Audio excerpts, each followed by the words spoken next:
ఈ లోకంలో ఎవరు కొనలేనిది, విలువ పెట్టి తోచలేనిది, దేవుని చేత మాత్రమే దొరికేది, అమూల్యమైనది ప్రభు అయిన యేసుక్రీస్తు వారి రక్తము ద్వారా ఉచితముగా దొరికేది ఈ లోకంలో ఏదైనా ఉందంటే ఆత్మరక్షణ. ఆత్మరక్షణ ద్వారా మనిషికి ఆయన ఏమిస్తున్నాడు? మహిమనిస్తా ఉన్నాడు. రక్షించబడిన వాని జీవితంలో దేవుని మహిమ కనబడతా ఉంది. ఎలా? ఆ వ్యక్తి మార్పును బట్టి, ఆ వ్యక్తి కలిగిన మారు మనసును బట్టి, ఆ వ్యక్తికి కలిగిన జీవిత విధానములో పరిస్థితులను బట్టి, అతడు మారిన విధానాన్ని బట్టి.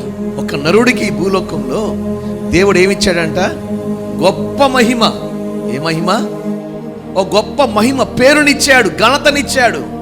దేనిని బట్టి ఆ వ్యక్తికి ఆ గొప్ప మహిమ వచ్చింది? చెప్పండి. నీ రక్షణను బట్టి అతనికి గొప్ప మహిమ.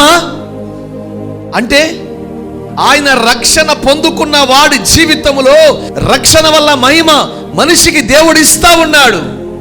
మరి ఈరోజు ఈ వాక్యం ఉంటున్న మీ జీవితంలో నీవు రక్షణ పొందితే దేవుని మహిమ నీలో కనబడుతుంది.